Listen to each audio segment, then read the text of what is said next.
a um, few things to review with you guys. You know what we did last week and actually week and a half longer.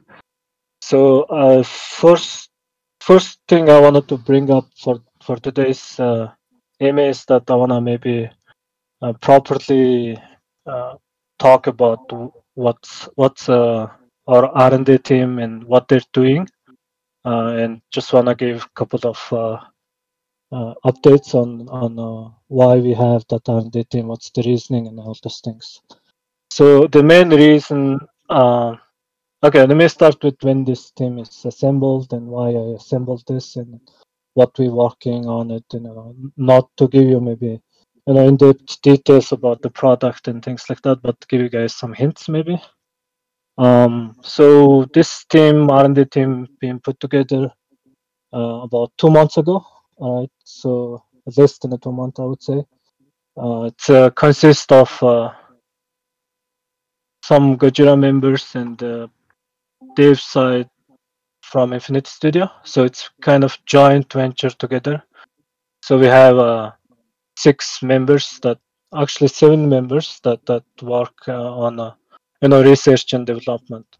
Well, why research and development is important is that obviously you wanna create something exciting, something innovative ideas and things like that. But not only that, the main purpose of having this team for me is to with the ideas that we have, because a lot of you know that Shan and Emre's, lot of our leaders, they're pretty much like thought leaders. They have so many great ideas, great things that they coming up with, I wanted to develop those things. But it's important to have team that with those ideas and do due diligence on it and make proper assessment, right?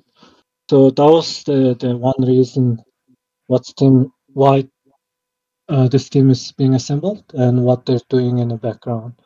So they not only innovate, they are also into waiting on some of the products that we're looking to push out and also try help us resolve the issues that we're facing with the products, right? Because it's nice to have like a very good idea, very good product, and then start working on it.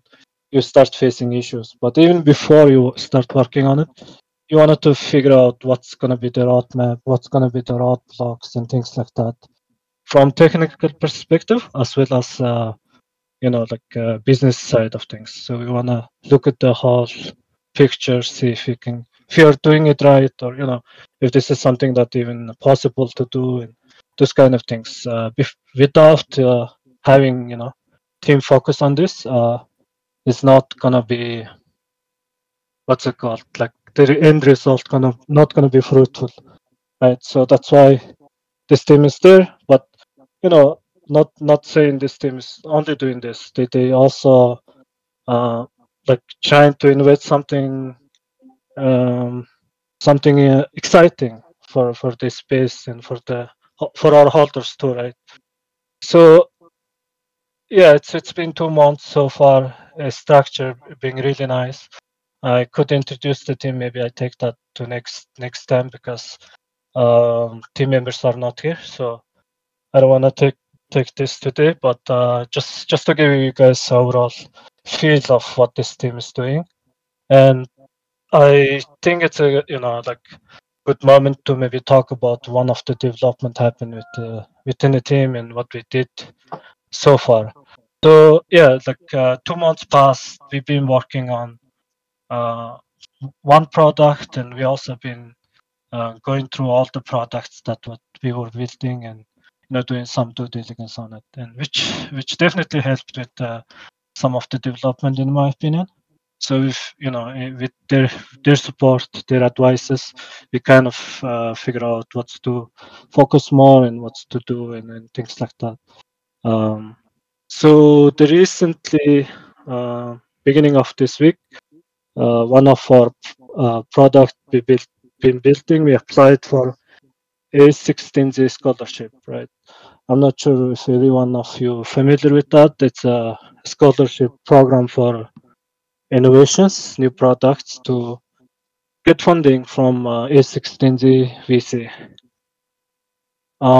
Yeah, so we applied for that. Result is not gonna come out too soon, but we're hoping that we're gonna get funding on that. It's definitely something that we feel like could benefit everybody. Not only our holders, we also see this product might help the space as a whole, right? So really put a lot of thought and attention to this product so far, and I think it's gonna be exciting. Not sure we're gonna get funded. No guarantees on that, but even if it doesn't get funded, we definitely feel that we can deliver the product even from our end. So, but it always helps when you want to do something big, getting funding. On top of that, not the funding that we most exciting about. We're also excited about the partnership that can come with this investment from A16Z because many of you might know that this is one of the biggest Web3 funding we see, that already have proven track record of delivering quality products with their ventures. So, if this it's kind of also at the same time giving us validation, right? If they think it's a good product, it might be a good product. So that's something that we kind of trying to see we can start exploring that options. But on the other hand, you guys can be safe about it. We're not selling our part of our project equity or something like that. It's just another product that we're developing and looking to develop. We wanted to get funding for it. So in that sense, it's proper, right way to for us. We feel like it's the right way to approach, one of the biggest investor instead of going around. We could definitely reach out to different VCs and things like that, but we wanted to give the shot to one of the biggest so far. You know how VCs works. Once you have one VC and the second one, third one, they're gonna be in line, like they almost gonna wanted to invest you and things like that. So it's another way to try see if we can secure some of the biggest one of the biggest VC in the space and yeah. So far that maybe I can share with you guys the team intro. I might reveal a little bit of the thing what we do, but maybe nice to see, I guess. So I'm sharing a video. You guys can take a look.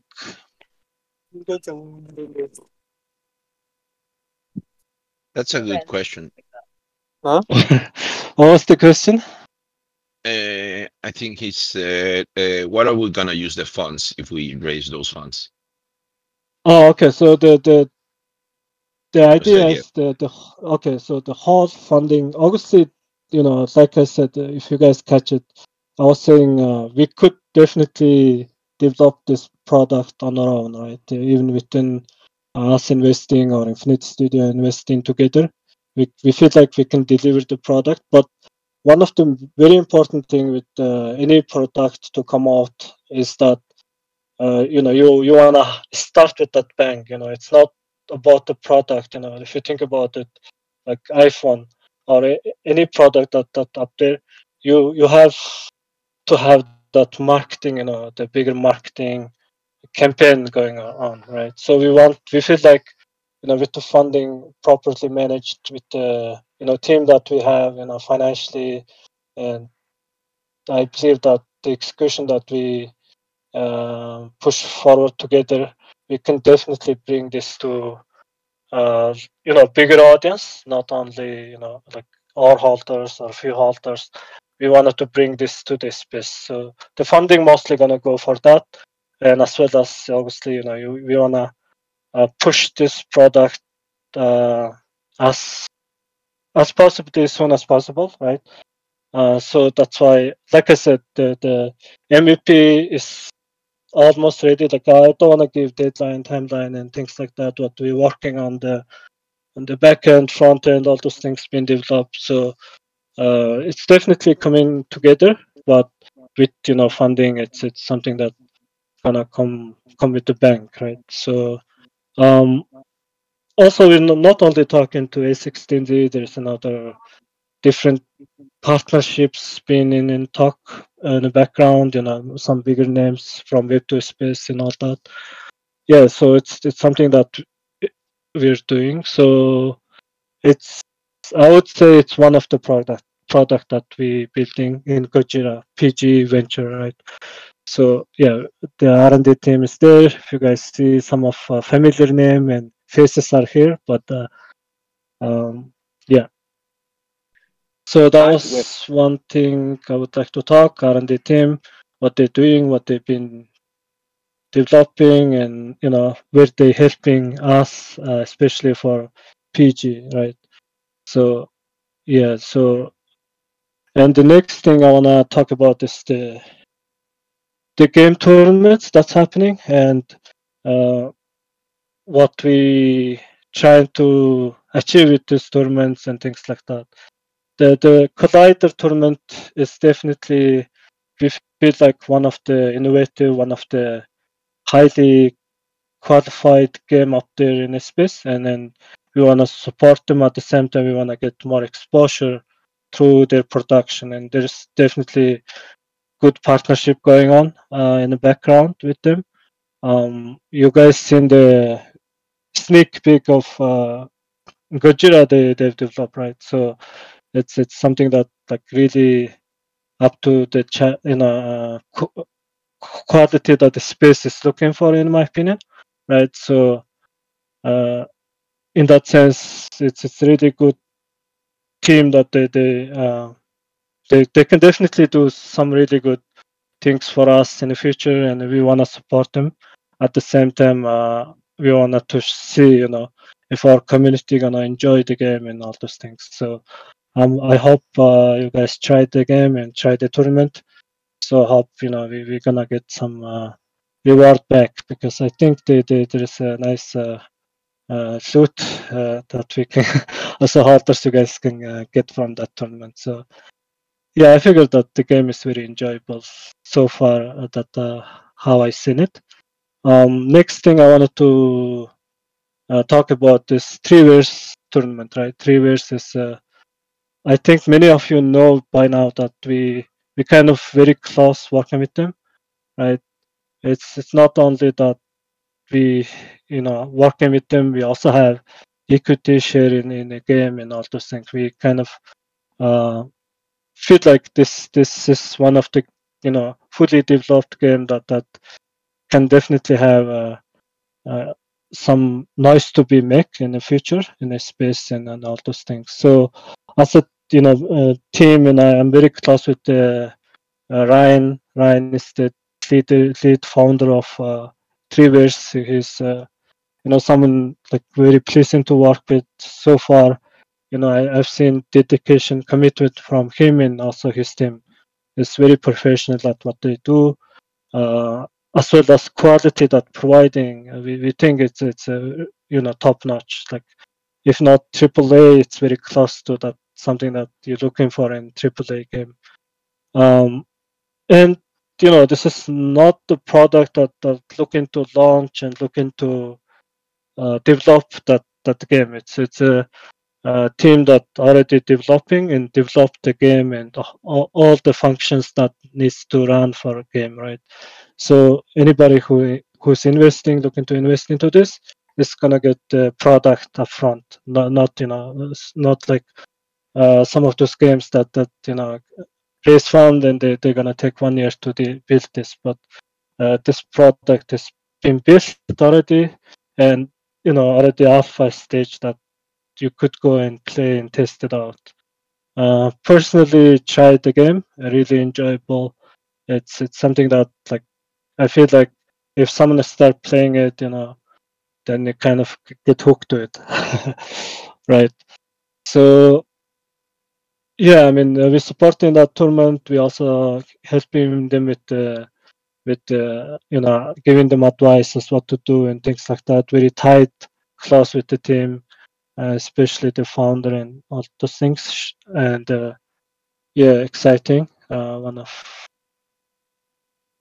exciting ventures. Like we talked about, game could be metaverse, and game could be next wave of trend. Who knows? Maybe not, right? But nothing is guaranteed as always. But we just wanna have a skin in the game. We get the chance to have that within reasonable amount budget and reasonable, not much of a effort and things like that. So we definitely excited about what they're doing in their site, and we're giving all the support we could.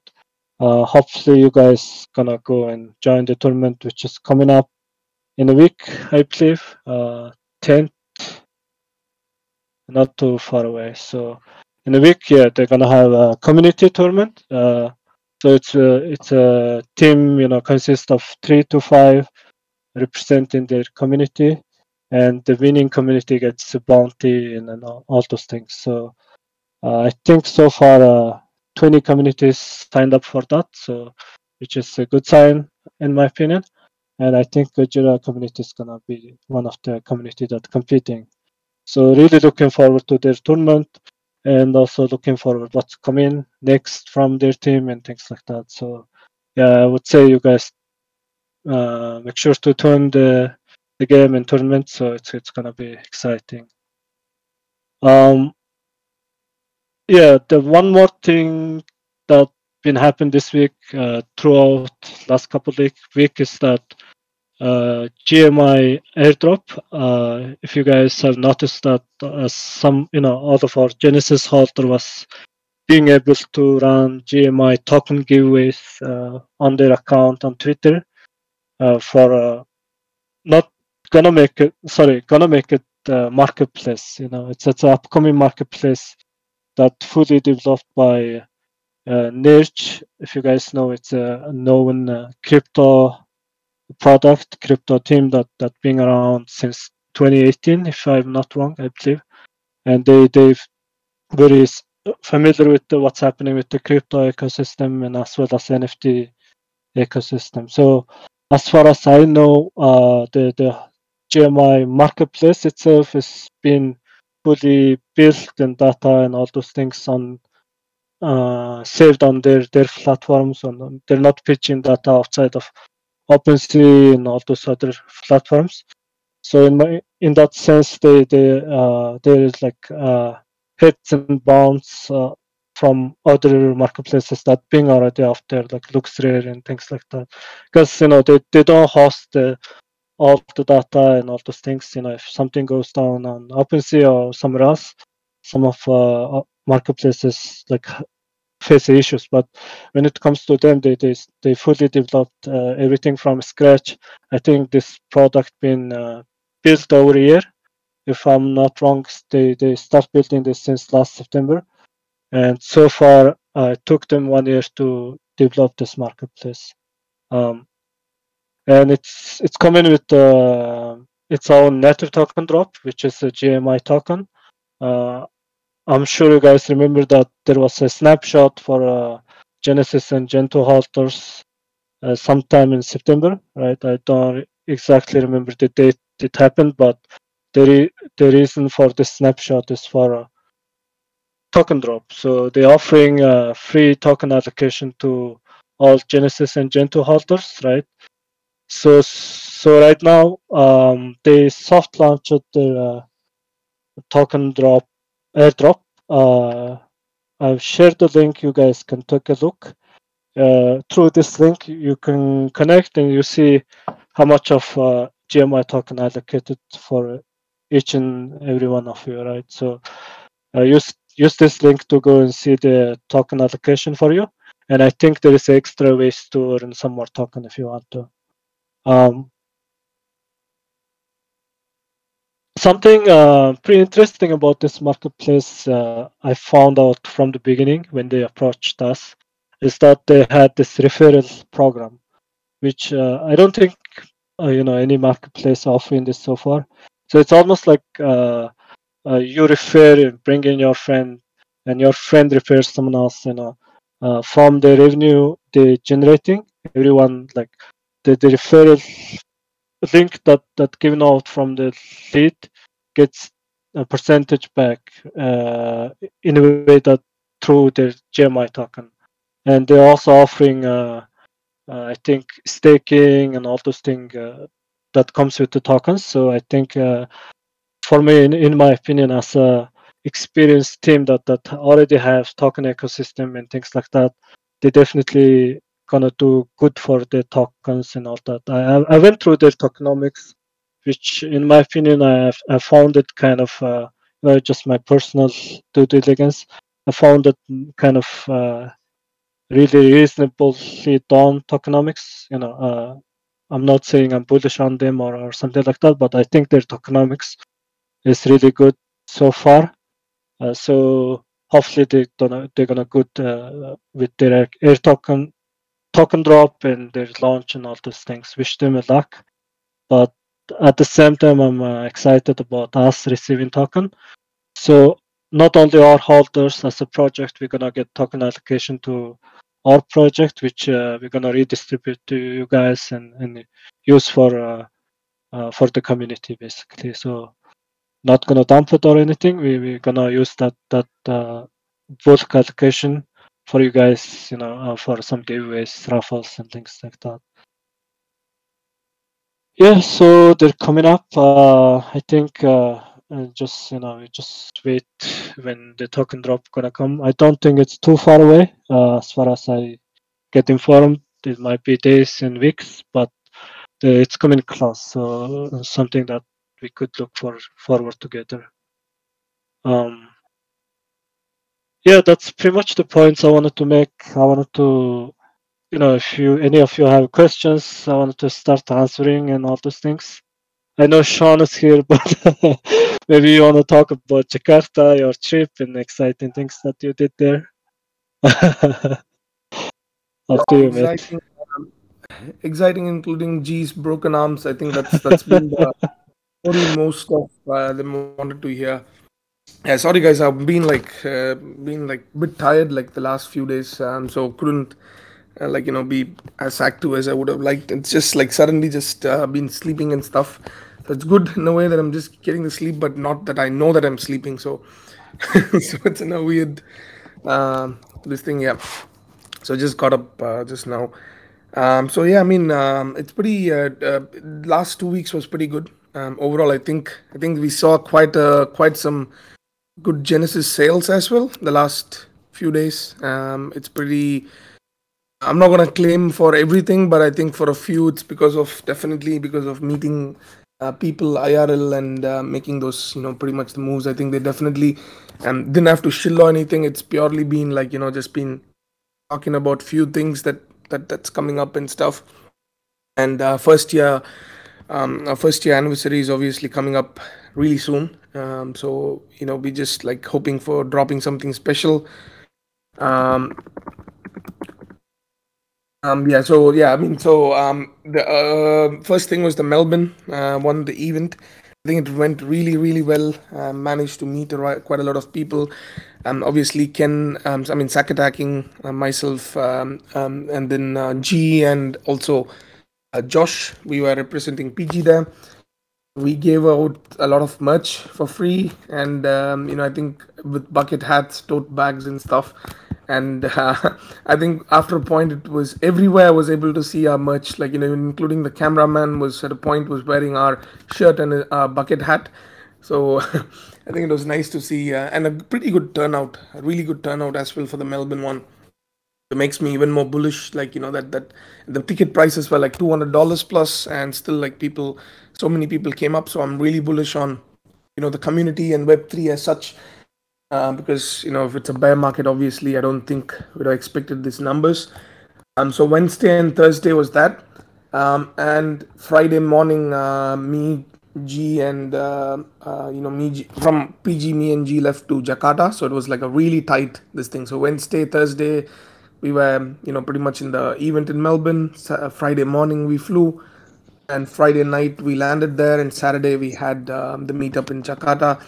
It was pretty funny because I think it was pretty nice actually, and it was pretty funny. Like I was standing there before going into the stage to have a chat. There's I think more than 2,000 people turned up, and including I told like Takashi Murakami was also there. He didn't know much English, I think, but just had a very minor, brief interaction. But yeah, I mean, I was just standing outside. People didn't know who I was. I think even Kojira holders, I think quite a few holders came up as well. But and I got on the stage, and then they announced who I was and stuff. And it was nice after that. I think for about an hour and a half from the stage till the exit, there was a lot of people, a lot of founders, a lot of upcoming projects, and a lot of holders as well. They came in like had a they had a chat and stuff. So it was pretty good. And the main purpose of going for these kind of events, right? Like mainly, I travel if they give they pretty much fund our expenses, to be honest, because this trip was also sponsored by the the organizers themselves, and it's not from our vault or our expenses, right? So the main reason for going is not just fun and stuff. It's mainly to put our product out there, because apart from Takashi Murakami, I think I was the only international speaker as such in Jakarta in that event. It always is nice to kind of have a in person meetups, or in person talks or something. A lot of them feel a lot more comfortable um, you know, knowing about a project or getting into a project after knowing who's behind the project, and we do not do some pump and dump marketing. So it's really important for us to build that network. And Indonesia is a really big market. So if it makes sense for us, we definitely, I think one of us, we definitely want to go. And PG is also being represented at the Art Basel. Miami, it's one big event going on now. Sav and Zero Cool have this thing. Sav and Zero Cool will be, representing PG there as well in the events and stuff. So yeah, Yeah. that's that's the main thing about this thing. How was the general sentiment to our stand? Funny thing about that, Don, is that only two people had stands there. Although there's more than multiple projects participated and funded, including Psychedelic Anonymous and stuff. But I don't think anyone requested for a stand, so it was really good. There's only us and Nouns, so there were only two projects that had a stand. So I think all the attention and the thing came to us, obviously, where we were mainly talking about. I think quite a lot of them bought the Genesis from Melbourne. At least I still have it in their agenda. There's a couple of them that picked up instantly in 2 days after the meetup and stuff. Because we didn't even talk much. All I had to just say was a little bit about what we're doing and what's coming up, a little bit. And I think they were like, they just wanted to park their money somewhere where they at least know that it's not going to something where you're going to wake up in the morning and see a message like, sorry guys, unfortunately we tried our best and now we have to shut down our business. Because I think we have been seeing a lot of that right now. I think it's hard for us as even as people holders, or as even degens, to trust any team as such. Like projects that have started with us, projects that started before us, projects that started after us with much more funding or equal funding or whatever. Everyone is shutting down for one reason or the other, and in this market they don't see that the value anymore and stuff like that. And it's just like some people handing over the project, some people just kind of quitting. So that it's almost become important for people to even like think about what to say, like where to park their money to have a shot. As I say, like there's obviously, you can go for Bored Apes and stuff, you can go for say let's say Azukis and stuff. It's in my opinion, it's still the same risk, but in a different way, because so far no one has dropped a product market fit, a product that's completely a market fit. What I mean by that is like no product from any project has come out that's being used by the masses and still accepted. Because it's even now, right? Think how the pattern is following. Clonex 9th floor before the airdrop of the eggs. or something, and the eggs airdrop, and then what? It's back to like 6.95, and the eggs are at 1 ETH. KPR, same thing, was deemed the next Azuki and stuff, and then the floor started tanking after that. So it's just kind of getting harder and harder for yeah, for projects, the upcoming projects, to maintain flow, and also where to park the money to an extent where we know there is risk in NFT space. We know all those things, but at least the last thing we need is like waking up in the morning and or in the next few months at least, or for us at least 12 to 18 months, right? And obviously without assuming any other income coming in, and we are in a very comfortable and safe position with a lot of product builds and stuff coming up. I think that's where that's all I had to talk about. Like, when people are just, I didn't even have to say anything in the Melbourne meetups. We spoke about just our launchpad, and we just spoke about how we just give a financial update, right? Like, this is not a degen crowd who doesn't understand the importance of that. And all I had to speak about was, as a project, how we work, how we operate, and how we have our funds. And like, that's it's pretty much, we give a analysis as well. And that pretty much was the only thing, and they were surprised that this kind of thing is happening. And I'm like, and for me, I told them that this is not something that we have to be super proud of in Web3, that only PG is doing this, because I feel like when you're getting funds from the people, that's like a minimum requirement. Like, like the fucking minimum requirement. It's an on-chain product. Like, everything is on-chain. That's why we came to blockchain. I don't understand the reasons why projects take the funds to exchanges, taking funds to the bank, whatever reasons they give. It's up. I think the risk in a bank is the same as a risk of holding it as USDC or something. For me, it's the same. Right? I think all these claims about USDT and USDC being like default, I think it's really kind of like dumb, and it's just like giving a reason. But even then, anyways, that's each one's this thing. So mainly meeting a lot of people in real life, and all we had to speak about was the aspect of at least having this this kind of a funding aspect. And that's all. That's pretty much was the major talk that we had, and definitely helped. I think, and I never, you guys know, I don't like, as much as it's been a complaint for some people as well, that I don't shill and stuff. But it's not about shilling. It's just about people who are interested, like 3-4 people or whoever that could be. As long as they're a good value add, that's all we need, right, to the community and to us to work like good stuff together. So yeah, I mean, that's just be careful. I think overall, I think that's all it matters. Like, to be careful in the sense, it's kind of like shocking the number of projects that's reaching out to us as well, like looking for liquidation or transfer of ownership and stuff like that. Because yeah, it's definitely getting harder for a lot of projects in this market. So yeah, that's something I wanted to touch on. Thanks, Sean, for the update for those events. I wanted to answer Madara Sensei's question. Here, I really would like to have a website or channels, Discord, introducing all team, who's who, who's what are town, all etc. Kind of PG's beginner guide, because I really don't know that much about the team, etc. So this is something that we plan to do and are already preparing for.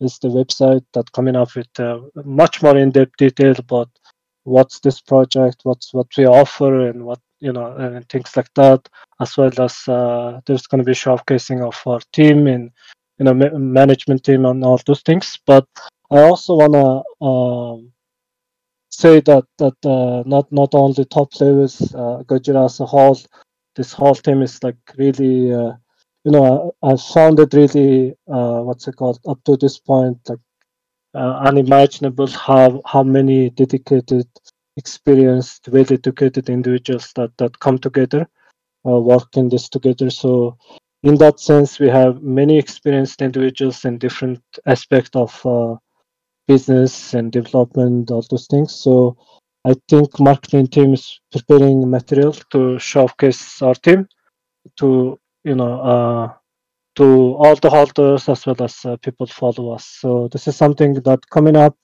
kind of exciting. Excited to see that out. Yeah, like to be honest with you guys, in just my personal opinion, this team, this as a project, not only the team, I think is like there's many individuals that very experienced in their field of expertise, right? So in that sense, I feel like this is what's it called, well-oiled machine that ready to keep on going and build exciting things for the future for us for the holders and all those things. But I also want to give shout out to how uh, you know our community is becoming one of the well recognized respected community as a whole, because every time one of us go to meeting and all those things, it's starting to really feel that a lot of founders, other projects, they are very highly of you guys, So this is something that, like, not to take it for granted, in my opinion. So as a founder, myself, I really like be proud of working for you guys, working with you guys, even for my team. Every day, we wake up and like knowing that those kind of individuals that are around us is really pushes me in, as a person. I want to do more, right? But in that sense, I think I wanted to touch on this topic of burning out and starting to, like, because if a lot of us here that start experiencing this founders getting burnt out, funds getting spent, and then like as a space, there's many projects that I don't think all of them do this intentionally, but even unintentionally, the funds being spent is like not properly, and then same time team, everybody, founders working on a project, they start burning out, like getting that mental stress and depression, all those things, right? This is not a topic we kind of blind eye to. So, as an individual myself, I have experience in building Web2 businesses and things like that. So I know how the workload can burn you out slowly but for surely, right? So individuals, we have to understand the space is like moving fast, and then we talk about how this space doesn't sleep 24/7, right, and things like that. But at the same time, we have to start managing our hours, and also workloads is a very important thing, right? So my background, I'm like in a university I learned Buddhist psychology. I don't want to talk about religion here, but I learned science and psychology and things like that. There is one thing very important is to know that like when to take that stress out of your body, right? If you don't know how to do it, that stress is building up. Like you at some point you kind of have no idea how come that kind of stress is like you know uh like hitting you on, like so in my opinion, like everyone here, right, we all committed. There's obviously financial incentives here, we want to be around, we want to find out what's coming up, we don't want to left behind, and we want to be with the trend and all those things. But as a person, you have to make sure you know when to take a rest, when to take a time out, especially mentally, right? Physical physical stress is something that we can endure as a human. You know when you're hungry and all those things, but the mental thing for me is something that a lot of us kind of ignores and then don't think about too much. But this is very important when you wanted to build something big, right? You need that next power to push through next weeks, next months, years after, right? So this is something that as a team we also focusing on, like when to distribute the workload evenly and all those things. So yeah, I mean, like we like like I said, as a team, we were prepared for what's coming, and we building a lot of things at the same time, and as well as looking to make sure take care of you guys as always, right? That's our everyday aim. So yeah, so the team presentation gonna coming up. I think marketing team is on it, so you guys can look forward to that. Thanks, Jamie. I think we need definitely in this market, need some, Buddhism lessons as well. Zen. Like It's, simple meditation, I'm unbased. not here. I don't want to support or be against any project founders for whatever has been happening, but legit, I think it's not an easy journey. I think that's all. I think few of us here definitely recognize what people are going through. It's just that it's kind of sad that we as holders or from the market didn't research a lot more than we should have, including myself. Because even a lot of those news are surprise for me. Although I might know the news earlier than say it comes to the public, but still doesn't matter. It makes no sense. It's not like I can go and sell it anyways. It's not the point of selling and exiting before they quit, but it's more of I just feel like it can affect the space in a bad way. It's even if projects don't have a floor, but the project is still working with a goal in mind. It's a different story. It's not just about the flow. So yeah, this burnout thing is definitely a real thing. It's only that whether you're burning out with the $1 million in your bank or you're burning out by actually using the funds for the project is pretty much the only difference. And I hope more projects choose the second path than the first ones. So yeah, I think that's something. What I was I wanted to just touch upon another topic.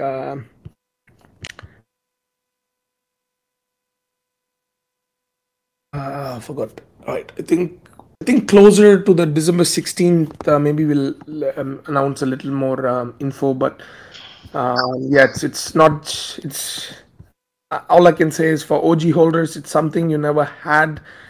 You never thought it's gonna come, and it's coming. That's it. That's pretty much whatever that is. So I think been in the space for a while. I think we have been super careful, and been like really observing the importance, what's working, what's not working, and stuff. And I think it's for us. It's time to kick on onto the next stage as a project, because as somebody mentioned, Shan, people buy into PG, based on trust, so far on the team and stuff like that. But honestly, it's very hard for us to explain what PG is, right? And I completely understand, because it's very hard. Even as for me, if I have to explain what PG is, I have to talk for like about 30 minutes, and I would have just covered a little bit of whatever is going on in the back and whatever we have done and whatever is happening. It's not that easy for holders as well, especially I think a lot of them, even Don Pute and few other guys, I think they get these DMs. They're like, yo, why should I buy into PG? And they literally have to talk for like about or chat for about like 20-30 minutes for people to just kind of understand what's the vision. It's not easy. I completely understand. It's not an easy exact same path that we take as a lot of other projects, but that's going to change. And also for those who visited the Melbourne event, we kind of already soft launched our new website, to be honest. Yeah, I mean, like we'll post the link, just fixing up a few more things. But I think really good response where there's quite comprehensive details already on the V1 of the website as well. So yeah, that's something that kind of had its debut in Melbourne during the event. A new website done by marketing team, and it's a pretty decent. It's a very different website. That's all I could say. It's not like something super fancy and stuff. It's got all the details that's needed. It's got the Web 2 look at the same time the Web 3 look, plus information from like the holders and the community themselves. Pretty much traditional Web 2 business, kind of like outlook. So soon that's going to be out with all the details. You guys don't have to struggle anymore. They just kind of like read it. They pretty much would know what all is available, what are the services, what are the benefits, what's yeah, that's pretty much one of the major things that's going to help us. What was the other one? Any updates on tokenomics? Oh yes, that's one major thing that's going to come, Wiko. I think for the tokenomics and stuff. I think it's better for me to start. I'm not sure if I saw the the team message, Ken, but I think it's probably good to touch up on a little bit of what's the change that's incoming, or like I don't know if you guys decided on something else. Do you want me to just touch upon the changes a little bit, just about the direction?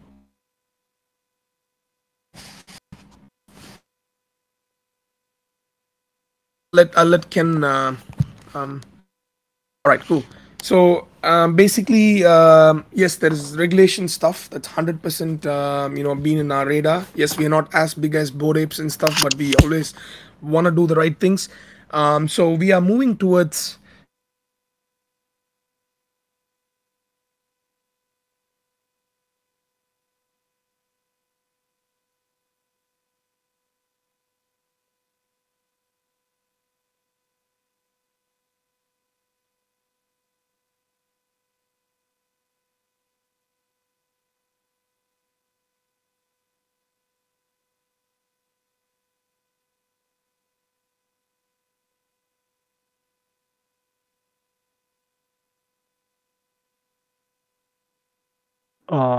Is it Shan Ragdas? It's a cliffhanger, right? Yeah. Got it.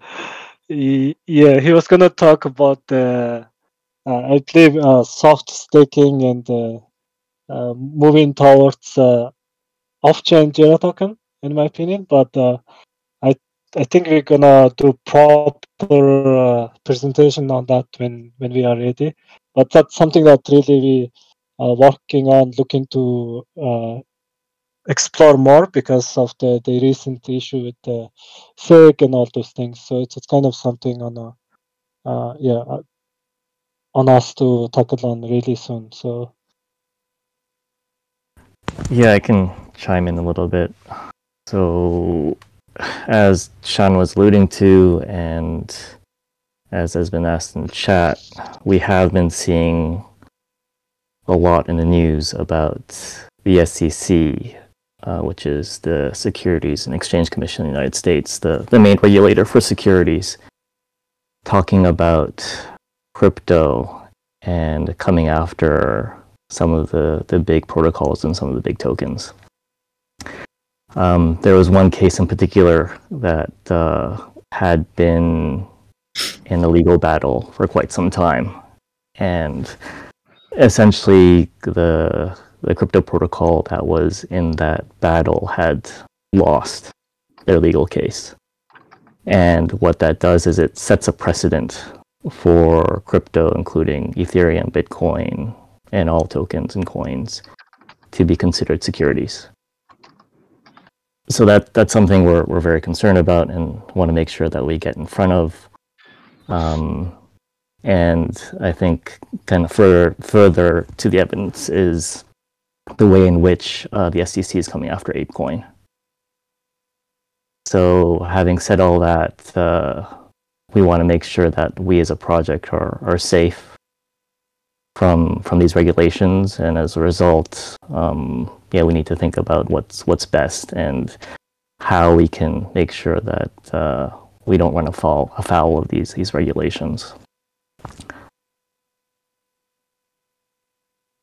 So I'm not sure if Shan has I'm back. been able to rejoin, but Ken, can you hear me? Yep. All right, perfect. So it's very simple, guys. I think as a team, we also have to realize where some of the things went wrong, right? It's not just about everything is perfect and stuff. So yes, the thing was in a bull market, and the tokens, we had all the numbers and etc. But what we didn't calculate or expect was the market change drastically, in the sense the way market worked, we were like, yeah, 6 months to 1 year, we should be pretty good. By then, our products would be out, and then things should be all right. With the token use case outside of just for marketplaces and stuff.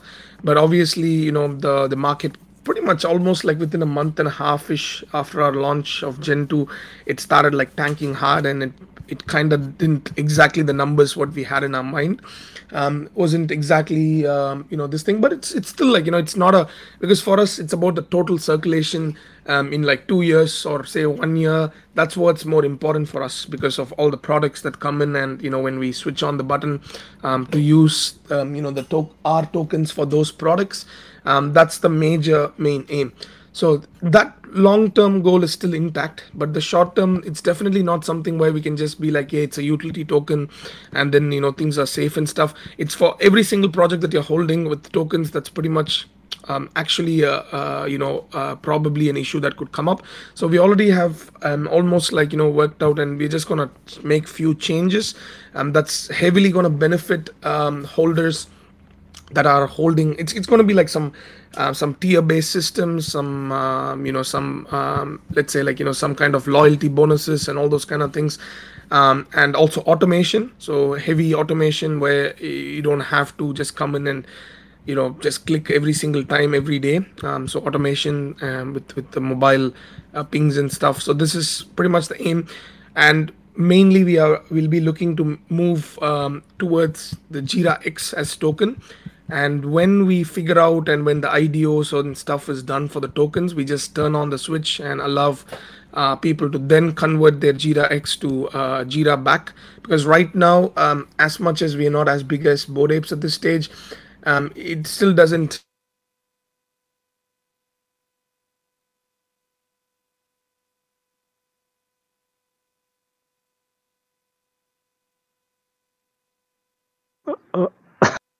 Shan, you there?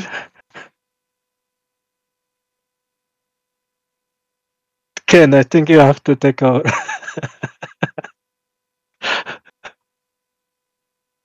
Oh, yeah. I think what Shan was saying was that we probably need to move to a more kind of off-chain approach in the short term, and in the longer term, as regulations become more clear and we understand how we can comply with those regulations, we can bring it back. So that's sort of the current plan that we're thinking about and how we're going to approach it.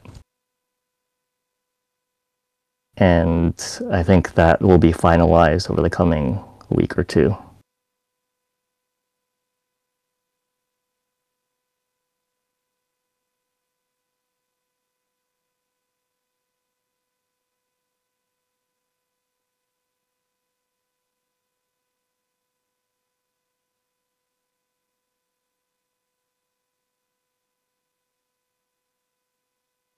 We have a person for Washington Alpha regarding regulations.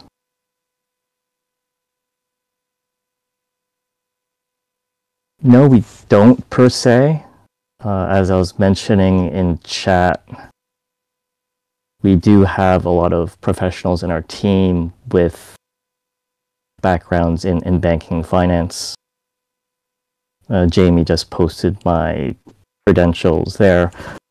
I spent 20 years myself in the banking industry as a senior person in Hong Kong for Bank of America Merrill Lynch. And within our team, we have another person who is an investment banking role in New York, and another person who works in a Fortune 500 in a finance capacity. So this is something that we've been reading, watching the news, talking to our colleagues about in industry, and keeping an eye on.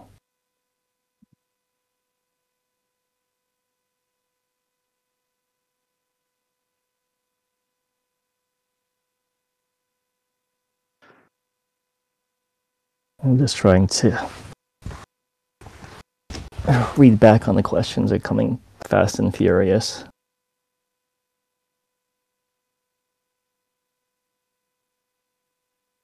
And Rush, you want to give me a hand here?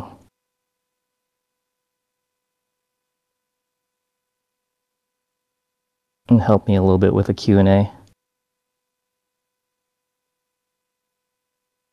Yeah, I feel like there is a lot of questions surrounding fusion. More details coming up very soon, right? So in that sense, we don't want to like talk in depth details about the fusion and all those things. So if you guys just be patient for a little bit. I think marketing team is getting ready with the fusion content, so it's coming up really soon.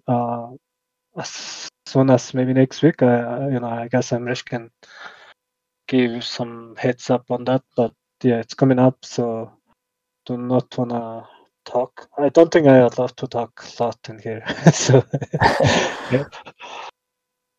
Yeah, there are a lot of kind of aspects here with regards to pricing of Jira X, pricing of Fusion, etc. And yeah, these are all things that will be revealed in the next few weeks.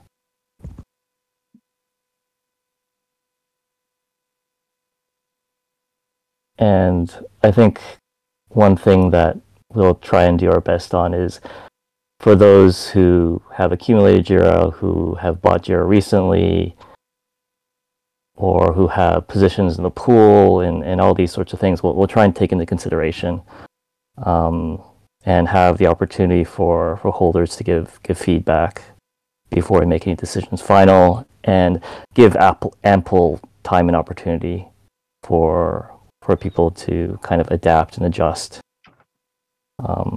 There's no intention to do anything very quickly and to put holders into a bad position.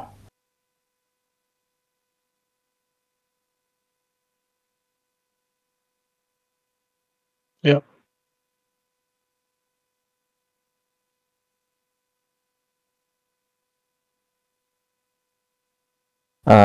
Okay, so I think Madara Sensei has asked the question a couple of times on how we're pricing Fusion or how we're pricing Jira, and I think it's a valid concern. I think the answer to that is we will have the pricing in Jira X is flexible. It won't be something that's fixed. So we will take into consideration how it's moving relative to USD value. Mm-hmm. Yeah. Amrish here, can you speak about what gameplay for Treewares when you get the chance? Yeah, so Treewares basically is play to PvE, actually PvP game, so play to earn. So the individuals playing against each other using this card system that allows them to win, based on like similar to like Pokemon style, but more sophisticated and more in like technical details behind it and all that. But that's the gameplay side of thing. But when it comes to utilizing your NFT into this game, is that I think they're gonna have mecha pots that you can fuse your existing NFT into the pot, and then can generate the one-to-one looking and the mechas for individuals to play. And then there's level of having extra skills and things like that. Let's say playing as a good Jira halter, right?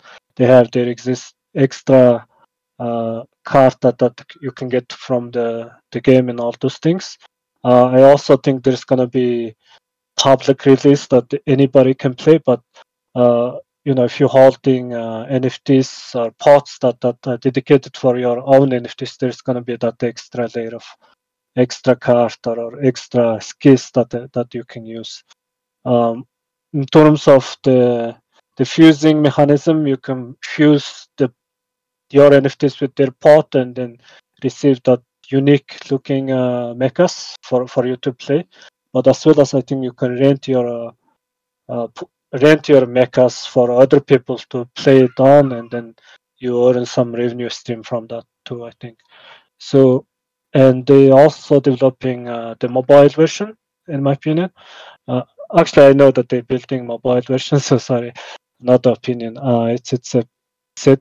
So the once the mobile is out, and it's gonna be, anybody that wanted to participate can play the game. I think they have double tokenomics, that in-game tokenomics, as well as governance token that people can utilize and do some earnings on it. But yeah, overall, that's the gameplay. I think one has to try to see how the game looks.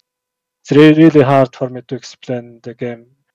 How it's gonna look like. But yeah, in a way, it's similar to Pokemon works. Yes, it's pretty much PvP game. It's not just us having it, Matara. It's actually us owning equity in it. So it's basically being built by another team. Kind of like we tried as hard as possible to go through the route without dropping any NFTs, but still there's going to be a free to play model and stuff. So it's not just about NFT to play, because free to play is the way to get in people. So at this stage, it might look like we might just have a very, very limited NFT drop, founders pass kind of thing, just to finish up the last bit of this thing. So after the tournament, we might be opening up just few NFTs from Three-verse for a founders pass, so whoever is keen. So it's going to be like probably maybe like 3,000 NFTs or lesser, just with more like a blind bid system. So it's going to come with tokens, which is going to have a token generation event as well. So that's a separate thing, right? It's like GMI token drop. So so apart from the token drop, so anybody who holds the Genesis pass, kind of like, that's the thing we are working on. So just to get that little bit more finishing touch for the game. So initially we thought like just to launch without NFTs and people buy NFTs in the game if they need, or just be a free to play users, without having to dilute our token supply, the Three-verse token supply. So now it might be just a very limited supply NFTs that they might drop. And anyone who's there is, as I said, it's pretty much like our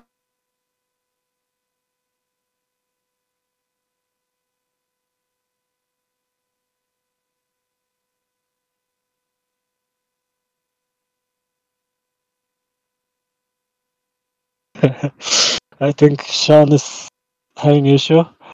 Yeah, like I said, the game, not only the game, the tokenomics is a little bit different than average game tokenomics. So they're gonna have that two different type of tokens that interconnected and work together. So in that sense, that's pretty interesting.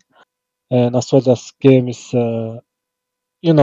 fully developed, so already they're hosting that tournament. So which in my opinion is not many project offering as a game project. So I think that's where the exciting part. Sorry, where did I get cut off? I'm not sure. Yeah. Far out. Like, anyways, I was just saying that, simply put, long story short, there's going to be just few NFTs drop for Three-verse at most. The best part about it, as a Genesis NFT holder, you can rent your NFTs out for free. All right. So, and free to play players can come and rent your NFTs, your Genesis NFT, and whatever tokens they earn, experience they earn, will be split in a percentage basis, maybe 75-25 or 80-20. So passively, those who do not have the time to play regularly can rent out their NFTs and in the free time, and free to play players can come and play, and majority of the percentage, you can set up what percentage of rewards you want to give for the ones who are playing, so that it makes it a lot more attractive for people to rent out your NFTs than someone else's. So the concept is very simple: keep it limited, but allow the rental system each Genesis NFT can rent up to 3 slots, if I'm not mistaken, so allowing up to 10,000 players from the rental side. And also the aim overall is to move towards mobile-based game. So mobile, not blockchain. So it's basically where pretty much like how we buy diamonds and gold coins and stuff. So those who are in the Web3 side, those who and also play the mobile game, for instance, you can convert those gold coins kind of like back into, let's say, Web3 tokens, for instance. And those who do not know the Web3 side, they just pay money and then play just for fun, like any other game, so I don't think anyone's done it. So that's what's exciting us as well, this for real adoption, having a non-blockchain game in the mobile, but also it's a blockchain game in the backend. So you log in from the browser and then you go to the mobile, and whatever tokens you earn in the backend, you can convert back into a Web3 token in your browser. So allows you to continuously play the game while you travel or in the washroom or wherever, without having any crypto issues or blockchain issues. But those who know the Web3 side can claim those tokens back as Web3 tokens as well. So those who do not play in the browser. So that's the longest long-term goal for us, from the game side. So we are not building a game from PG. It's just that we have about, if I'm not mistaken, 30 or 40% stake in them. So whatever they make, already there's about 7 communities that's participated. 3 to 4 of them have to pay integration fees as well. Yeah, I think that's a good revenue stream as well. So that's one important thing. Yeah, so just to touch up on before we wrap this up, before just touching up on it. So for long-term holders, the change to Jira to Jira X is not going to affect or in any way. In fact, it's going to benefit you guys in a big, I would say, in a big way.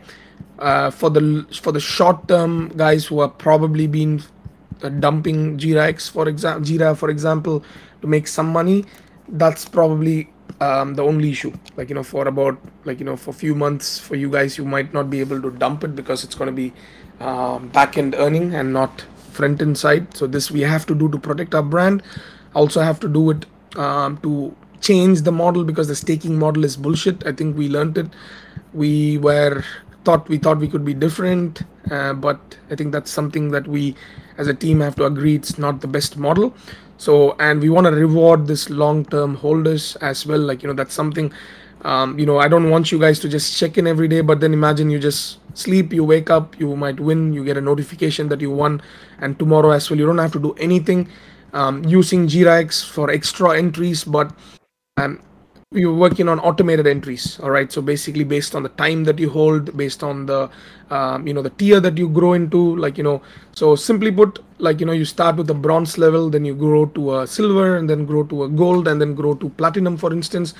That NFT will also have its value when you want to sell it, and at the same time your accumulation or your automated token earning rate, for instance, or let's say the automatic ticket earning rate will also change accordingly. So it's more like it's a very interesting concept. I don't think anyone's done this. I can vouch so far the overall the midterm idea, how it's going to change, allowing, if you win today, for instance, your probability just goes down till you accumulate more automated tickets, while someone hasn't won, their token accumulation just keeps going up. So allows even whales to win and non-whales to win, even people who hold one Gen 2 to win, and gives you a choice whether you want to choose it or whether you want to keep accumulating tickets and then bypass that particular bit. 9 de la mañana. No, nada. Sweet.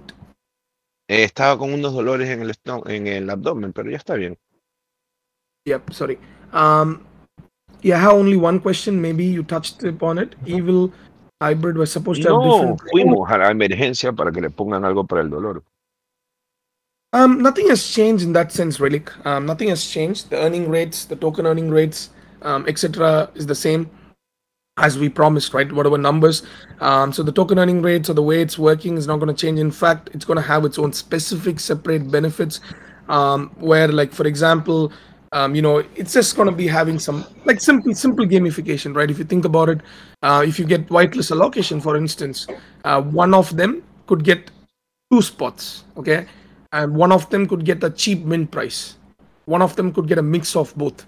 So just a simple example, okay, like where if we have some token allocations as well, for instance, right, like for other projects that you can participate in, let's say the good ones can get a 2x allocation, the evil ones can probably get like half the price instead of paying the full price, but the token allocation is half of the good ones, and the hybrid ones will get a mix of both, like an average price and an average number of allocations, for instance, right? Just a simple example. So I think there's no changes in that sense. Only change is that you don't have to go withdraw Jira tokens and then deposit them into Jira Exchange. Now it's going to be in the backend in the Jira Exchange itself. To withdraw back to your wallet will be activated only after we do a IDO. That's it. That's the only thing.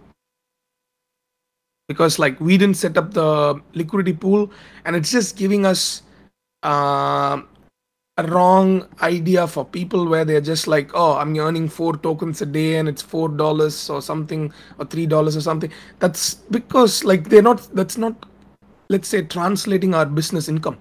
We are probably one of the few projects that are almost cash flow positive or a cash flow neutral, and if we want, we can put a lot of money into those tokens to make it like stable at some X flow. But since we're not able to do it legally yet, it's just giving a wrong impression that it's the liquidity pool is dying and the PG team is not doing anything. I can't blame people because we haven't been talking about it. We just were like, okay, let there be enough token generation for fusion and stuff, and then let's announce this. But I did hint about it even 3 months back that just because you earn Jira today doesn't mean you'll earn forever.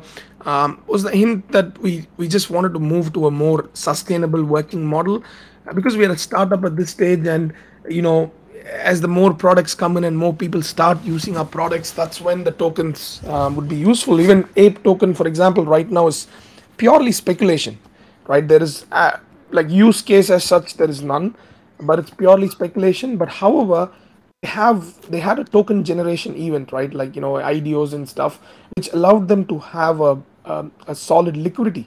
Imagine having imagine throwing in like $100,000 into our Jira token pool. Like obviously that's going to be a lot better. But although we have the money and we can easily do it, but we can't do it legally yet. So that's the only change for now.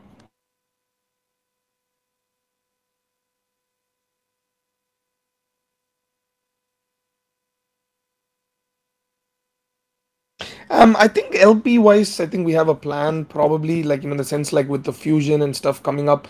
There is probably going to be a natural this thing, but at the same time, it's not like, what to say, like what is even there in the LP right now, what, like about 7 ETH or something. So if the community feels that has to be some way something done from PG team, worst case, like we throw 7 ETH, for example, or whatever, like personally or wherever, just to clear it off. It's not that big a pool, like to be honest, for us to have a major issue, just to give a exit this thing for people. But at the end of the day, I think we are not stopping it now, and the amount of tokens that would be probably used, let's say for fusion or something, would use up whatever is left over. But yeah, we'll give more details about it when we are about to. We'll give at least like about 30 days time, I think, so so that it's not like a sudden thing. Neo Tokyo, for example, it was I missed out so much. They moved from token 1 to token 2. Fuckers just gave like 20 days or 2 weeks time or some shit, and I had like more than 4 ETH worth of tokens, and it's gone. Like it's kind of like, as much as it's annoying, but they moved to a V2 of it. Yeah, so that's pretty much the thing. What to say, like it's going to be a natural spiral, like this thing. So we'll give enough time so people can buy it for whatever, because you still can deposit that Jira back into Jira X, and we'll be opening up some private options as well, like where you're allowed to transfer Jira X to other holders. For example, like holder A to holder B, you can send it within exchange. So that is something we can that's something we'll open up. So it'll be like a private sale for you guys. Maybe we open up a channel and we allow you also to buy from. So this is also something we're going to do. So this is also something you can probably do is and gets not 40th, 4th. It's about 4th. Yeah, I think that's we'll post full details on it, right? So it's basically, as I said, like it's purely about for us to just preserve our brand as such, and at the same time just keep the safety elements and make it more useful for people when it's actually useful. Like right now, I don't know, it's just people are looking at it and they're like, I'm making $12 a month or something, and that's not what Genesis or Gen 2 is about. That's not what PG is about. Not making $12 a month and equating the NFTs to that value. We thought this might be an issue, that's why we didn't allow it for the Genesis as a token earning. But now that it's going to be like back-end stuff for a while, there's quite a lot of things that we can give us segregated benefits for holders. But yeah, I mean that's pretty much it. We'll give at least 30 days plus time, and we'll announce it in this thing.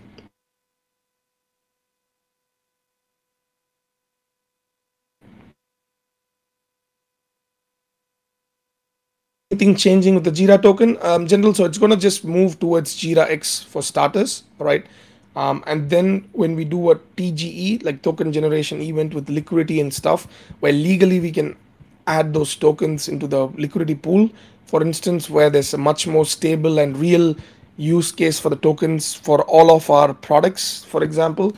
That is pretty much what our this thing is, right? Like that's pretty much. I'll just show something, okay, and I'll understand for as you guys like you've been waiting for almost the longest of times. I'll just show something here, just a little bit blurred and stuff, but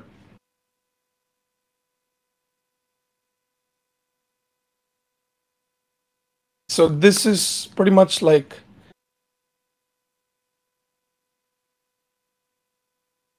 so there's quite some stuff coming up for us, and I think probably that's something we are hopefully for 2023 it's going to be like something we have never had, or for 1 year what we never had. It's pretty much we'll be dropping it.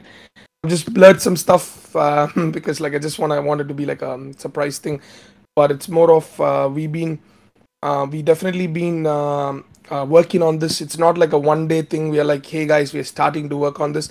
It's been going on for a lot of these have been going on in the background for months now. So we just didn't announce it because every time we announce a product and then it's like, hey, when's it coming and stuff. So for those of you who are silent and who had trusted us, you definitely would be proud of the products that's being developed and that would be coming out. So before that, we definitely first, I think we observed the market enough. We felt what are the products that's needed, what are the products that would benefit, where everyone can eat. That's the major aim, not just like raffles, just where one person out of 100 can win and stuff, but where everyone can benefit, everyone can eat, and everyone can have a chance at at even chance at slowly developing or growing the brand. Because at the end of the day, anything, even in the top projects like Doodles or even Artifact or even like Azukis or Doodles or whatever, currently it's a brand that they hold, and anyone's going to have a real struggle. Real struggle for anybody is going to be how you're going to translate that value to every single holder, right? Every single holder, how do you it, like in the sense like you're airdropping something, okay, fine, but it cannot be forever an airdrop. So and like how do you translate it into something where people can literally every holder can benefit, right? That's always been our aim, that's always been our thought process. So most of the products, most of the services and the way we work, we have been thinking in that sense, and how to take PG as a brand into Web 2 as well. So we cannot be affording crazy partnerships or this things like, let's say, like F1 races or even the Doodle put, where I think that's more than our treasury, right? The product what Doodles have put for in Art Basel is like probably twice more than the cost is twice more than our treasury, or at least our treasury, it's a few millions, right? So we cannot be throwing stuff like that. So what we can do is definitely work on products or services that can benefit holders in general, and as a where everyone can benefit. It's not just going to be few of them. So that's how we have kind of curated the product. So yeah. The when questions are yeah, that's the thing about it, Vico. Like, I'm not what to say, I'm not going to complain, but at the same time, what was, as a team, as a project, what was our role there, right? Like, was there something where I pumped the floor, or like, where I went and, like, told that, yeah, this is going to be the next big thing and you guys need to stack up? I never have tweeted like that. Like, I have in fact, like, been very conscious about not tweeting like that. So we did mint at a reasonable price. It pumped and stuff. So, quite a lot of them bought at a higher price, for instance. Quite a few of them, actually, not a lot. I mean, quite a few of them bought at a super high price. So there, definitely, as a team, we do have some questions. We're like, how do we, like, we sold at this price, now it's pumped to this price, and it's kind of like definitely puts a little bit of stress on the team as well, in the sense like, okay, how do we kind of like sustain this? And it's easy to pump the floor, but how do you sustain it, right? Like, by giving actual value. And when we go by numbers and we don't go by some random, I think OGs can vouch for it. Never, even till this date, I don't randomly go and chill about PG. I just post what's happening and stuff. So that's a major thing. Like, when Gen 2 was at 4 or 5 ETH flow, and even like other projects were also at crazy numbers, during the bull market. Yes, it does feel bad that it had to, be that way in the short term, but those who minted, those who bought it even at the high price, and who are like, okay, we just bought it, we're just going to hold it because we like the team, or we just believe what's going to happen, because that's a risk in NFT space. Obviously, I think in the long term, the floor where people purchase shouldn't technically matter. If things are going the way it shouldn't matter technically, because the aim is not like having a 4 ETH or a 5 ETH target. The aim is to make the NFT invaluable for every NFT holder, where this gives a pass not to just tools and stuff. Okay, I mean, tools and stuff is not my thing. Like, anyone can copy it, replicate it and stuff, but actually setting up a business model, business scheme, where like these NFT holders are the only way you can get access to those businesses. Like, pretty much like, say, if Shopify for example announces NFTs and only says that those who hold the NFTs are the only ones who can set up a store in Shopify, for instance, where everything, people have got addicted to Shopify, or as sellers, they got so used to Shopify that the NFTs actually have a value there, right? That is what's missing in the space, right? The real product that's missing is a product that people actually want, by holding NFT. People are selling out NFT and then forcing some use case or utility to it. Our aim is to build products and services that allows people to run businesses or set up, franchises, or whatever that could be, whatever that can be. But you need a NFT for that. Like, that's pretty much the Series stop. Else there is pretty much like, you're just gonna keep like buying on speculation, and it's not gonna work. And I do get some DMs from some of holders, mostly from some of the Gen 2 holders. Like, they're like, Shan, look at this guy, look at other founders, how they're kind of like promoting their project and pumping their project and stuff. And like, just post 1 or 2 tweets here and there to buy PG and stuff. There's something coming, and I'm like, it's gonna. I mean, we can't do that, man. I can't. It's really hard for me to do it. I'm really sorry, but that's something I can never do. I will do it when the products are out. I'll talk about the product, I'll talk about the services, as and when our products keep dropping, but not on this thing. Even I think Jamie spoke about the A16Z product, the Fort Fi, right? The Fort Fi is a product that we have built, we have developed, and getting extra funding, and without losing equity on PG as a brand, we are only losing equity on the product. So for those of you who don't understand, we won't be losing PG's control. We lose a small percentage of the product only. So that's different. There's a major difference on that, right? So yeah, that's the kind of products that we want to develop, and this thing.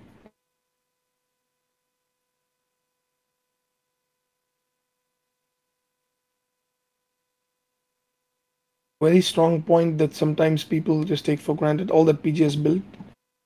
Yep. The total, I don't know the exact number, but so far it's been like super. This thing we've been working on like working on a multiple partnerships with people. Even GMI, for example, I think probably Jamie would have touched it, but Jamie is kind of like their advisor for GMI, and they're asking us which communities to airdrop. Isn't it, Jamie? Like pretty much it goes through you, which communities are loved, or you're giving pretty much advising them. So PG is their first partnership, and all our holders, not just one per wallet, it's per NFT that you hold, you get those extra token drop as well, right? So which is we pretty much decide which communities get airdropped as well. So so that's these are the kind of partnerships that we would definitely love to work with. So yeah, that's let's see how things are, but yeah, 2023, quite a lot of stuff for us.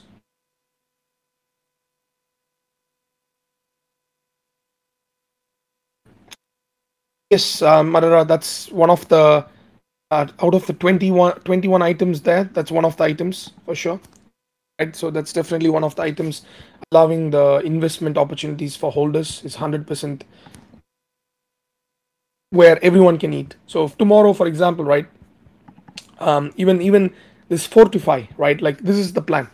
So this Fortify, for example, as a product, we would give, before we go to the VCs. Now we are going to the VCs, right? Before we go to the VCs, we will give option to our holders.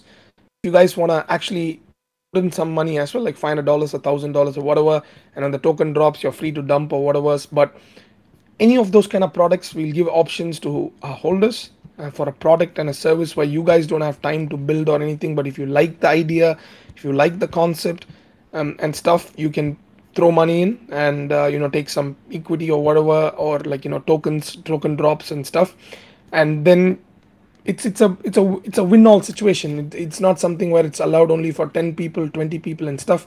Everyone is allowed to participate. Even like our launchpad projects, or our even for Momo Guru, right? Don't be surprised if we actually get this option where for Gojira, starting with Gojira, where you guys can prepay and lock your spots, like guarantee your spots, right? It's probably because I met the team in Indonesia and I've been helping them in few things, and they're internally having a chat now. So they're going through application meta and all the shit, but they've promised for Gojira holders there is no need for application meta. So we would be, no application. So we'll be having, guaranteed spots, so no application and stuff like that, right? But more importantly, what I've spoken to them is like this launchpad idea thing, what we are going to implement. Allow all Gojira holders a chance to pledge mint, and the funds will be held by us, obviously, till the mint is on. And you can lock if you really like the product, you can lock it in early on. So it's basically like, say, 20% of the supply, for example, will be open for Jira holders, for instance, and you guys can pay up front and the contract and stuff, 0.1 ETH or 0.2 ETH, whatever the flow, the mint price is going to be. If you really like the product, you don't have to, fucking like grind and shit. But the aim is to bring that opportunity to, to our holders. It's a win-win at the end of the day. It's for projects as such, good projects especially. They get some funding. They get some guaranteed funds that's held by us. So in case of not minting out and stuff, we can take a decision. What's the plan? Whether it's a refund and all those kind of things. But at the same time, the good ones, you have a good opportunity to lock it in early on if you want. They come and have a Discord AMA. You ask all the questions you want to ask, and if you like, that's the way we want to build Web3 as well. Like, not something where you buy and flip for 10x instantly, but investing in a project even before looking at the floor. If you like the product, okay, it's backed by these people, and I desperately need whitelist for. You don't have to go and buy Jira tokens now, but literally an option for you to do a pledge mint. And this is something we want to open up for Genesis as a utility as well. So any project, the project founders that have a Genesis, for example, can have an AMA in our server and use our pledgement contract, for instance. They're opening up a whole new system of investors where they're getting upfront funding and stuff, which is it's a win-win for a lot of people. Even projects like Memeland or even like Ether could probably be interested in this model. Why not? What's the loss for them, right? And you guys, whoever is keen, whoever likes the product, and only if you like, you're going to participate as well after understanding what the project is. So yeah, that's the aim.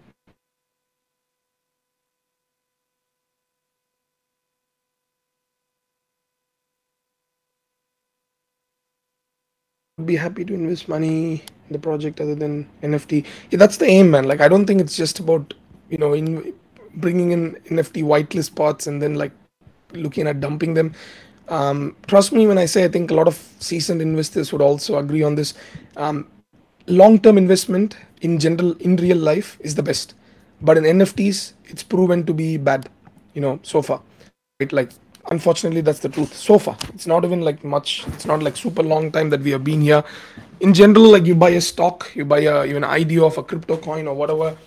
Generally, overall, long term is being the play. But in NFTs, it's getting scarier because there is no even long term. Like when projects completely shut the door and run away, forget about long term, right? So which is why we want to bring out these kind of investment opportunities outside of NFTs, outside of just cryptos alone, and even into like product builds from IRL stuff, like like almost like us being angel investors kind of thing. So I think just focusing only on NFTs is kind of dumb in that sense, because it's a long way to go for NFTs to be mass adopted. So investments is not as an opportunity shouldn't just be limited to just NFTs. So aim is to bring products, services, Web3 based products or Web2 based products as well. And only if you like, you're going to throw money in. If you don't like, no one's forcing you. There's no, thing gain for us except we bringing in opportunities where you guys normally don't have access to, right? So as I said, like soon there will be a press release of one of our investments. I think it's going to do super good. There's quite a lot of clients that's come in and stuff, and that's invested from our PG vault as well, like a small amount, and we have personally invested as well. So I think that product, for example, as a if we had brought it to our holders, would have been a good eat all kind of thing, like where everyone could have had a nice like gain or something. So yeah, that's the aim. And Ken, the finance team is working on like just kind of like finalizing few details. 2023, yes, like we should be able to kick it off.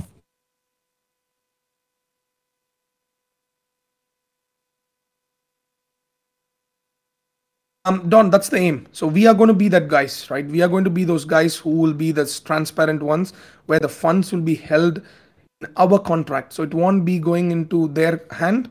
So that's the trade-off. But you have like 20 or 30% of your project already minted out. We hold the funds, and only after the project mints out, or the public mint or the rest of the minting is done, we would even release it. So it will be a benefit. A lot more projects would want to be on a launch pad. It gets even more harder for people to get on a launch pad or this thing, more vetting and more bring in like proper products, because so far, yes, people just dump after the mint and stuff. But all our launchpad projects, for starters, at least has done a minimum 2 to 3x. So anyone who's got a whitelist and flipped, for instance, is a 2 to 3x. But after that, it's just kind of sad. Like it's even like, I think Madara is a big investor in Gangster My City as well, and I think he can vouch for the team, like the kind of development they've done and stuff. But what's happening to the floor? They fucking had the same game. They have been working on it right from the start. People tested the game before buying. Still, they're working on it, but market is just dumping it. Like it's like, what do you do there? Like you as a team did analysis from the back, right? We did we checked everything. We checked the background. We checked whether the game is going to be ready. We brought in the connections and all those things. But after that, the public just moved on, like shiny object syndrome. They just moved on. They didn't care whether it's a good project or anything. The few that are there, they're holding, but the rest are just like kind of moved on, right? So that's the major problem that we are facing as a Web3 this thing at this stage. Really good projects still not getting the recognition that they should, and after 6 months or something, they don't have royalties, they don't have other things. What can they do, right? That's where the major problem right now is, this thing. So the aim for us is to ensure that we create that kind of a bridge for these kind of projects, allowing them to for good projects to have a decent amount of fundraising, but at the same time allow our holders to be getting the opportunity to flip if they want or invest if they want, but listen to what's happening before you throw the money in. I think that's pretty much, at the end of the day, that's the major aspect. Yeah.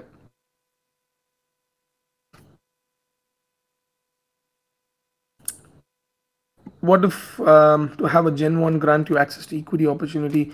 You don't even have to buy, right? As a Genesis holder, you don't even have to buy. the aim is to give you guys that without even you having to buy with extra money, right? That's the aim.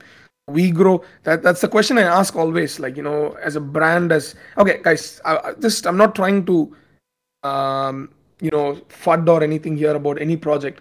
But think about this, right? A lot of Web2 brands with amazing IPs, right? Even Nickelodeon and all those things, amazing IPs are coming into the space, right? But they don't have a high flow, right? An amazing IP, they've got all the fucking years of animation studios and everything behind them.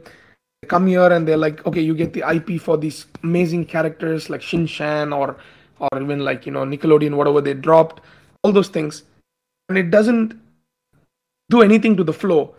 What does it mean that a new product that's suddenly developing into a multi-billion-dollar brand, suddenly why is it going to have crazy IP value, right? Like, this is something for you guys to think. Like, Web2 multi-million-dollar brands have come into Web3 and they've given IP for some amazing characters that we all have grown up with, and they do not have a 10 ETH, 20 ETH, 5 ETH flow.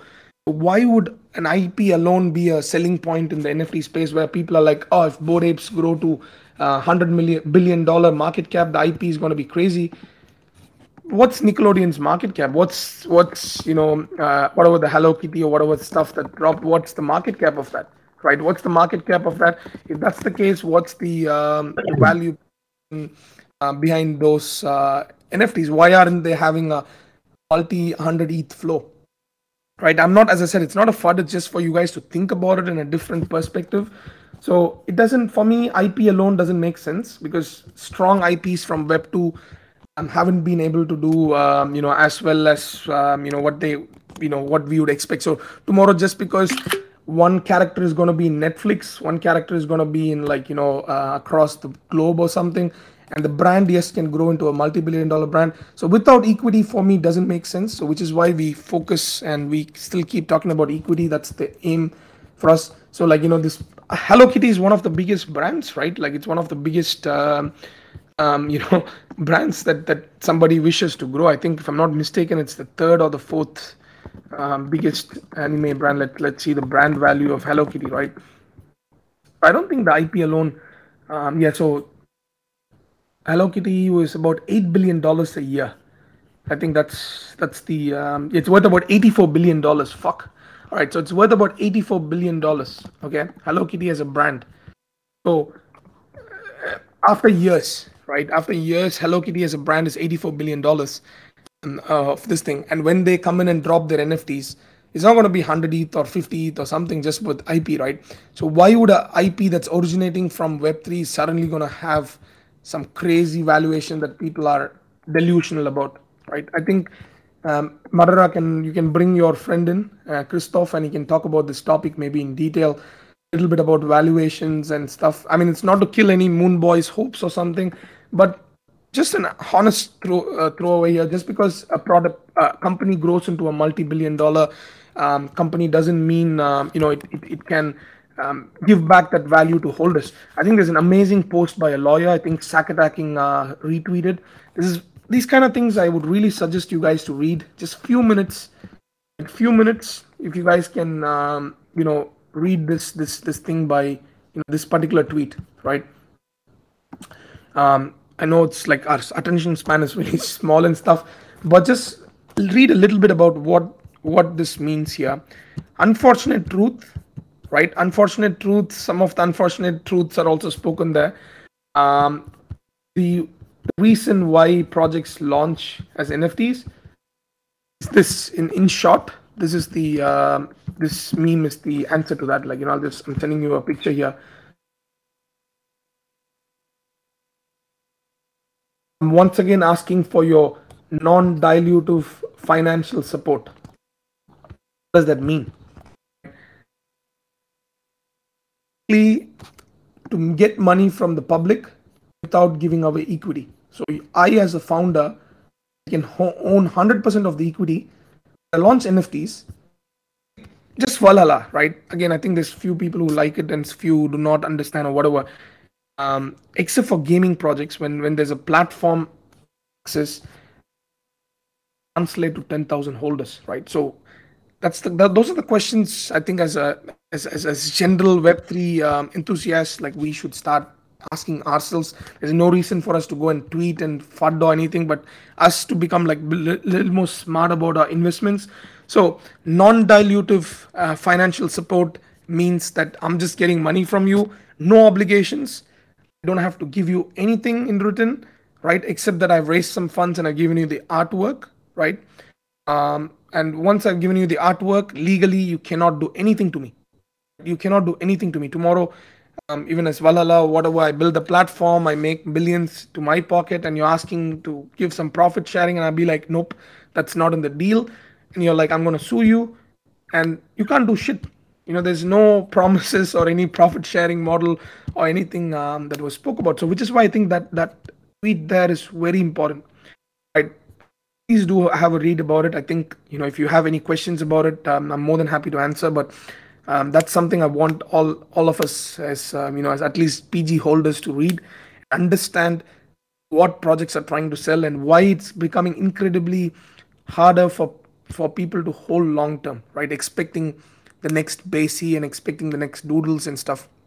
That's selling the dream. Like we are going to be the next Basie, next doodles and stuff like that. It's basically selling the dream. So just read what you get. Like ask those questions as well in a Twitter Spaces or Discord. Like anybody here who holds, like, I just want to ask a question, right? Because this was the recent hyped project. Anyone here holds, like, say, Valhalla, for instance, right? Can you answer what, as a holder, have anybody asked that question as a holder? What's it that you're going to get, right? What is it that, as a holder, that we are going to get, right? These are the questions I think we need to ask. If anyone can answer and hold the project, I just want to know, like, maybe for me as well, I'm still holding. But but just like, I see a lot of them do not ask that question. They think that NFTs are equity. They think that NFTs are going to give that that value. So tomorrow it makes multi-billions. They just think that they're going to get a portion of it. That's not the truth. VCs are not dumb. VCs invest. They take the money up front. Like the first people, even when FTX collapsed, it's all the institutional investors and us as retailers. We get the money the last. All the investors and creditors, the other people are the ones who get the money first when things get liquidated. So I'm happy for somebody to answer what research did you do for minting it or holding it, for instance, right? Is it purely just to flip? I'm completely fine, which is, I think, probably 9 out of 10. But at least as us as a community, for us to be more safe, ask these questions or find out the answers for it. As holders, what do I get access? Do I get access to platform? Do I get access only to the IP, or what do I get? Like, I'm giving you $5 million, but what am I getting in return, right? That's what's probably missing in the space. And as I said, it's not to FUD any particular project. It's purely a question, because gaming projects, right? For example, any gaming project that comes out makes absolute sense for me. Like, with NFTs and stuff, there's so much of value that you're like, oh, everyone can play, everyone can accumulate, everyone can, level up and stuff like that. And NFTs can store those values. But other than that, it's getting harder for projects to give value proposition. So which is what we want to change. And definitely we would be the only PG, because I don't think we'll have competitors from the top brands to what we are doing. Probably, I think Zeneca is starting his consultancy and stuff right now, but it's still fine. I think we are getting our own clients, we're getting our own reach and stuff like that. But like from the top projects as such, I don't think there's anything. I don't think Azuki is going to move to this path, or Bored Apes. So we are definitely having our own niche, in terms of our A to Z services and stuff. So yeah. So just want you guys to have a understanding of what you're buying into. Like, just as long as you know that, things are fine.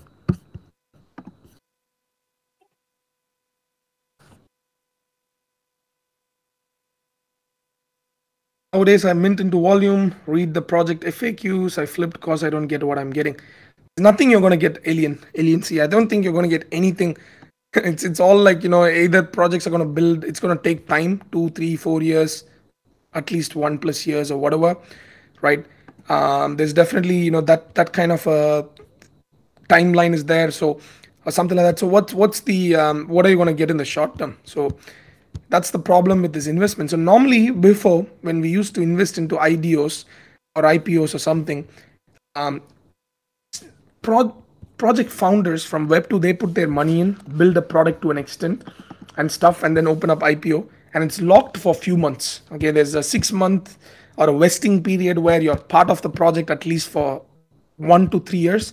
I think anyone who's bought those tokens can attest for it. So you buy these IDOs or tokens, it's locked in for about 3 years. But in NFTs, and 3 years is the time the projects take time to build. Like, think about buying ETH and dumping them right away, right? But if you had held ETH or Solana, for example, the product actually came out after years, right? It's not just immediately after the IDO or something, right?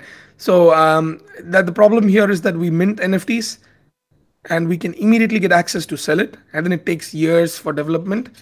And obviously, flip seems more valuable than holding, like any project. That's the problem. So as I always say, the whitelist giveaways and stuff are purely a short-term thing, and I don't even consider that as a utility for Gojira.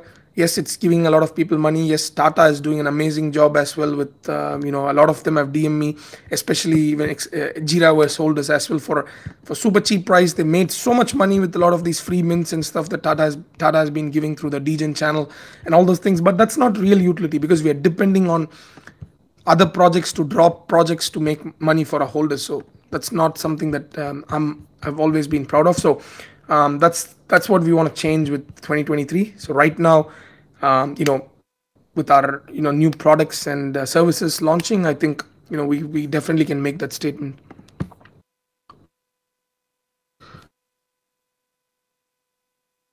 Biased on Web3 gaming. What's your biasness? I mean, like, what's your thing? Like, I think Web3 as gaming, as I said, like NFTs for gaming makes a lot more sense for me than other use cases for NFTs.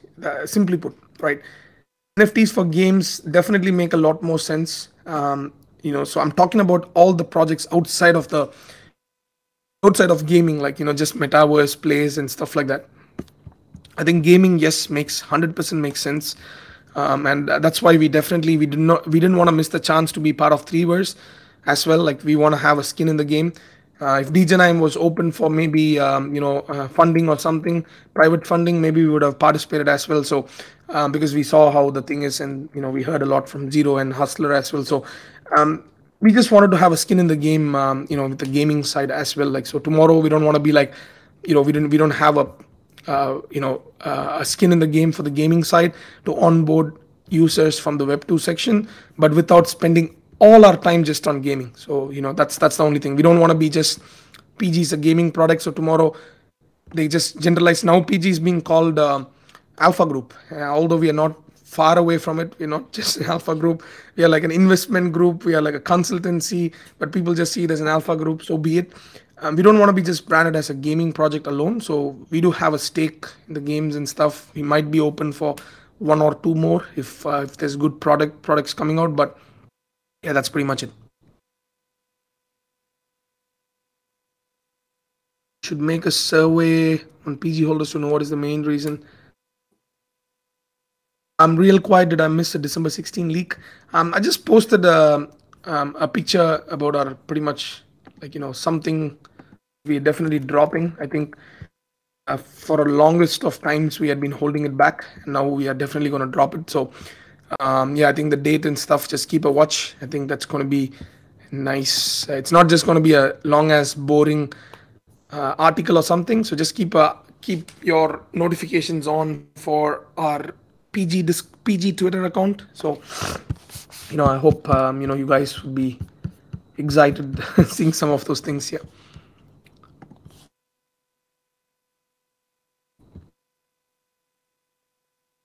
Can you comment on Colliders and how we ended up as partner? If they have a playable game already, why is the flow mint price? What's your opinion? Again, the same thing, Monkey. At the end of the day, it's almost like I feel like the communities are already formed, right? Communities are already formed. You say, for example, you're repping PG PFP for the longest of times. You probably call PG your home, right? You call PG your home, for instance.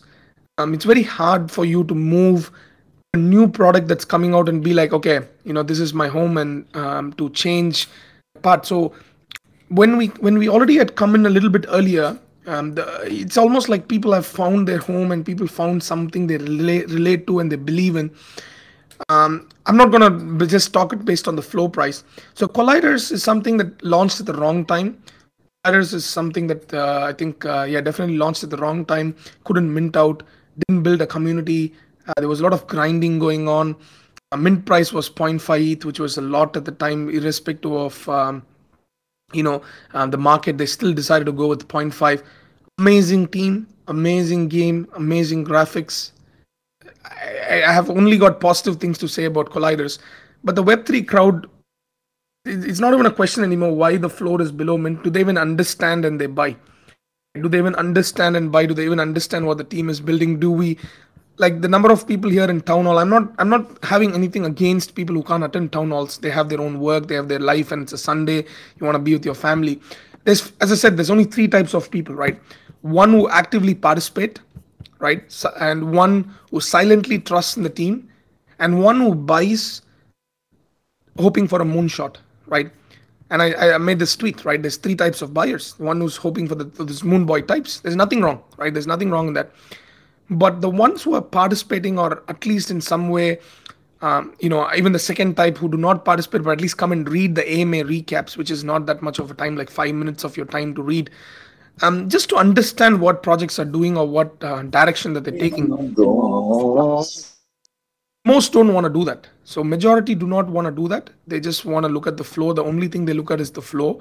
So how do we justify Colliders being under 0.5? Because holders don't even know what they're building or what their development is. Either they bought it, keep checking the floor, and suddenly they see Colliders pop up in the Twitter. They don't go to the Discord to see what the development is.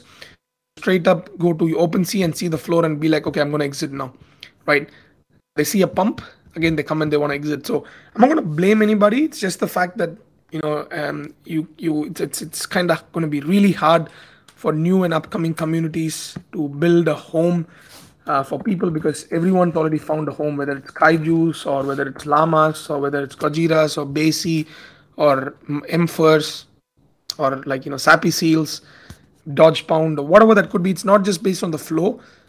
People have found home. So Colliders are actually dropping stuff, and it's going to be hard for them, for them to kind of go above the flow.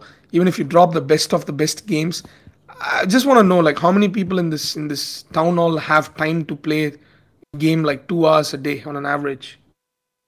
Even if an amazing game is dropped tomorrow, from Colliders or even us or wherever, right? That's the kind of stat. I don't think Madara has got time. I don't think, probably from what I know, I don't think Richard has got his time. I don't think Mass Bro has got his time. I don't think Maverick's got his time. We just want to buy a hyped game, for instance, but we do not have time to play those games, for instance, because the crowd is very small. We're only targeting the small 100,000 or 200,000 Web3 people. So it'll take time for people to come and realize the value of whatever the game or anyone's developing. So I don't see a floor price jump for Colliders just because of that. We'd like the project. We put a little bit of investment in. We're getting some benefits in the game. We're getting some future benefits as well, like some advertising and stuff like that. That's pretty much it. And when 2 hours a day, no chance, right? The answer to a successful game is allowing or creating a game that users can play for hours, where you cannot leave it, like GTA, for example. You just roam around, you just get into the game, you don't even know you don't even know how many hours you spent. That's a successful game. The more time you spend in a game, that is when you pay more money, right? The pay part comes in only when you spend a lot more time. Like you might have realized this, the longer you spend time with the game, you'll start with buying a $1 gold coin, then you'll jump to a $10 skin or something. Then few more days you play, then you'll be like, okay, let me just throw $100 in, it's fine because I've been not throwing in. And then slowly it just grows into thousands. I remember a mobile game over 2.5 year period, I think I spent about $10,000+ without even realizing I spent. That's how stupid it was. I didn't even realize I was just buying this $100 credits. I was competing with the Chinese guys in the server. I was like, yo, I'll show you who the boss is and stuff. And then once I became top of the server, there's 3 Chinese guys that came up. They wrecked me so hard. They threw in like maybe 20 or 30 grand each, and then they showed where I belong. And then I was like, "Fuck, what am I doing? Like, what even this is this competition and shit?" I think the game's name was Age of Warring Empire or something. Like, I think the game is still on. I spent like so much without even realizing. But the main thing was for the first 3 to 6 months, it was a free to play game, right? It was a free to play game. I didn't spend a single dollar because I'm like, who the fuck's gonna spend on this stupid game like where I can't even do shit, right?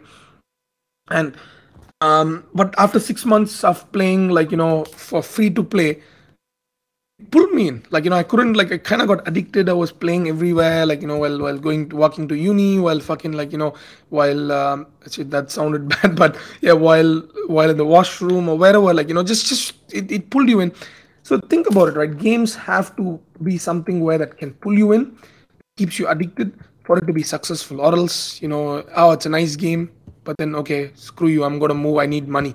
So the play to earn aspect, when money just comes into our mind, it's very hard to have fun. So that's going to be the major challenge for play to earns, like where you have this money aspect in your mind. You're like, oh shit, I can win something that's worth $100.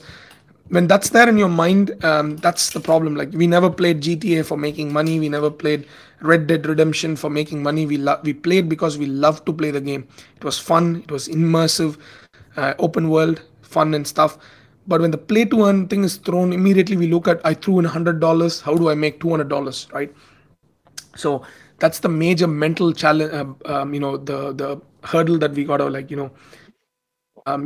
as a game that's going to come up. So long story short, Colliders, I believe in the team, but I don't know if the floor is going to be flying. That's the question. Like I don't think so in the short term or a year or something, unless they announce some massive partnership with something like a Riot or something like that. But Riot is not going to partner.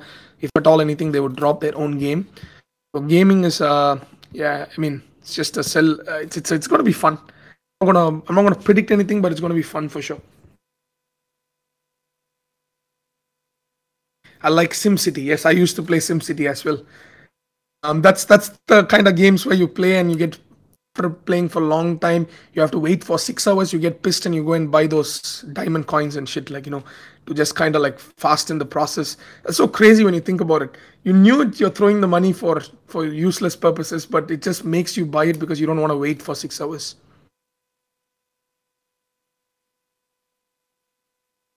Got $700 back when I sold the account and I spent $1,000. That you sold, man. I think I should have probably sold. I was just so pissed. I didn't spend 10K on the Chinese idle game.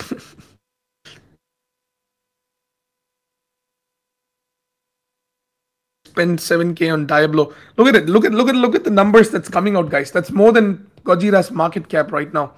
Guys are all throwing in like thousands, right?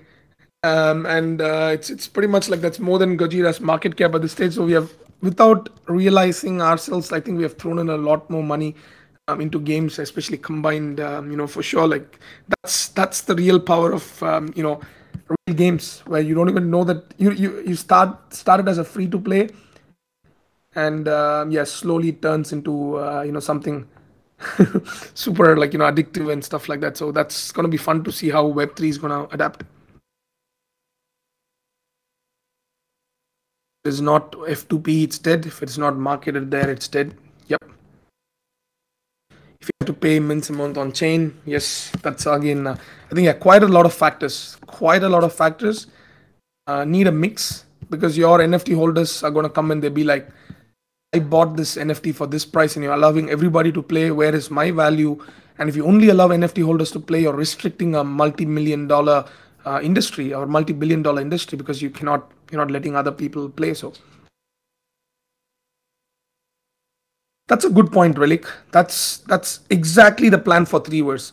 Why not limit mints? Why 10K before game? Why? This is exactly the plan for 3verse. All right, super limited starting point, and then there'll be monthly drops. Okay, there'll be monthly drops like 50 or 70 NFTs that people can mint if they want, and then they can only people who have the NFTs can rent it out for the free to play players, right? So you have a Genesis NFT, you can rent it out to players who have time. So you become investors and also people who can play.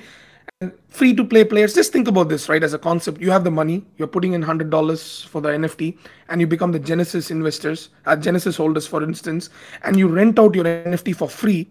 But in return, the free to play players earn some tokens. You get 70% and they get 30%, for instance, right? So your NFTs can level up. You can earn tokens passively without having to spend a lot of time, but at the same time open up slots. So use tokens to open up more slots for a rental and stuff like that, right? And at the same time have, yeah, exactly, Axie, but we learned what are the mistakes. I think Axie did, like, that was the major. I'm not a gamer or anything as such. The team behind Treeverse, they definitely learned the mistakes behind Axie and where their tokens went wrong and stuff, and some aspects of it. So sinkholes were missing. The personalized aspect was kind of like missing. The numbers kept growing up. So here, I think I can share the deck. There's nothing wrong. Like, we have even tackled each of the problems that other games had faced, and why this has a different thing. Anyway, so I think that's the way to go, to have a limited supply drop upfront, and then allow people to play with a chance to mint, like almost like vertical market, right? That's what they call. Vertical market. I think you can pretty much mint NFTs within the game, right? So yeah, that's pretty much the one of the aims, like, to with this development as well. So yeah, as long as the game doesn't turn into Ponzi, that's the major aspect, which is where there needs to be a control of how the tokens you earn, how it's going to be working for people and stuff, having loot boxes and stuff like that.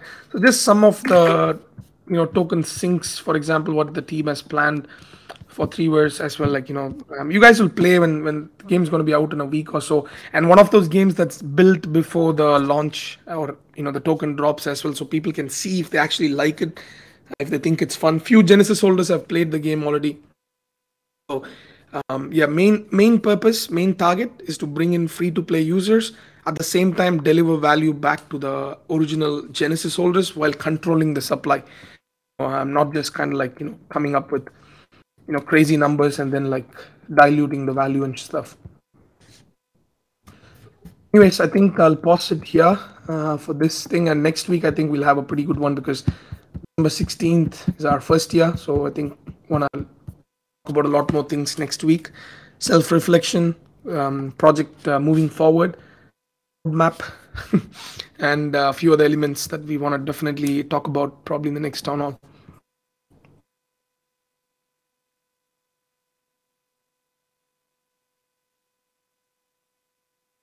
Madara, honestly, I'm a real gamer, and my point of view is Web3 won't make it until games are real fun to play. As I said, that's the problem. Like, it's going to be very hard when money is involved. Have fun aspect. It's going to be very hard. Like, it's like, yeah, that's pretty much like when you bet on a football match, and if the team that you bet on is losing, the fun element is gone. Just gonna be like stressing out, and you're like, fuck my $1,000, my $2,000 and shit like that. Then like it's kind of like when you watch football for the game, for the love of the game, it's always fun. But when you throw money in and your team is winning, it makes even more.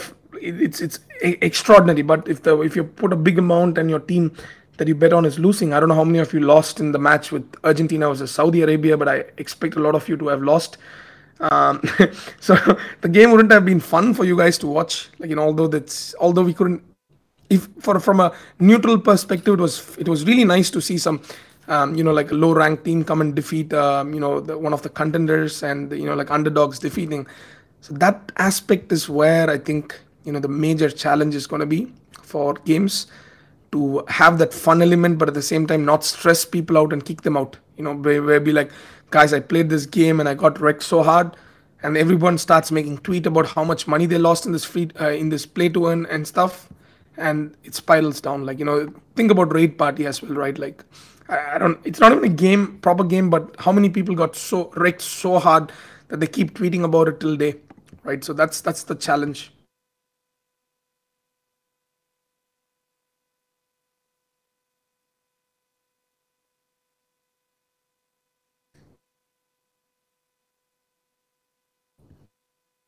That's true, Aline. I think that point is definitely there. The whales holding 100, that's the major problem as well. Like, holding a lot to earn a lot is stuff. Like, definitely, not easy thing for sure. Like easy problem to tackle. This whales holding right now. I think all the projects that are pumping up because of whales as well. Let's be honest. It's like one big whale is like, gonna sweep this project when it launches. I'm like, fucking just sweep. You don't have to announce before sweeping. Like, what are you trying to do here? Right? Why, if you really want to sweep, you don't need to come and announce that you're going to sweep. Like, I think it happened to Gobblers, it happened to Valhalla and stuff. So it's whales that are making. Somebody made a tweet today. I don't remember who it was, about how whales are still controlling the floor of NFTs and stuff like that, like Web 2 and things. It's, in my opinion, I think Web 3 is even worse in that sense, because there's very limited supply and liquidity is kind of low as well. So it's, whales can easily come and kill. Like tomorrow, if Franklin wants to fuck Basie up for whatever reason, if he goes and lists all his 61 apes at, like, 1 ETH gap or 1 ETH differences, just think from the psychological perspective, for the short term at least, how much it's going to affect. Like how much it's going to affect people. Like, it's scary when you think about it, right? It's a major, it's definitely a major hit. Like, to be honest, like, if Franklin is going to go and list his bases, all his bases at once, if he's just going to list it on the floor, he does it sometimes to create that foam, like panic, and then he buys it for cheap. That's his strategy. But just imagine, right, if he goes and lists it all, that whale issue is a big issue here, and people can see who it is. No one cares if you go and dump 100k ETH, for instance. It's just like kind of like in liquid, and it just goes and gets dumped. But NFTs have that serious problem. Like anyone can destroy a project, like technically.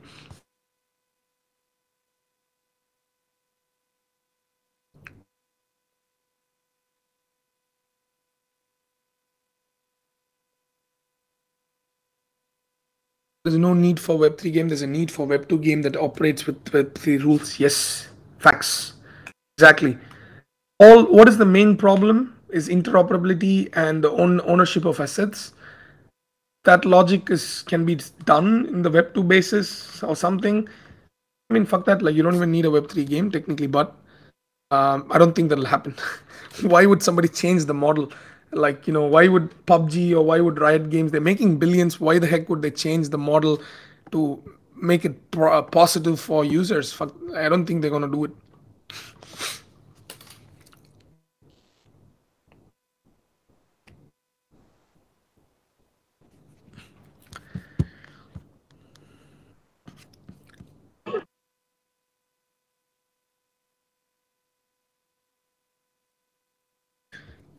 Guys, I think that's it for the day. Gotta go on another call, so catch you next week. Yeah, thanks for joining us again today. Like, it's been a one hell of a last 2 weeks for sure. Have a good time with football World Cup as well. I think match has started. Maybe you guys want to watch. So yeah, catch you guys next weekend.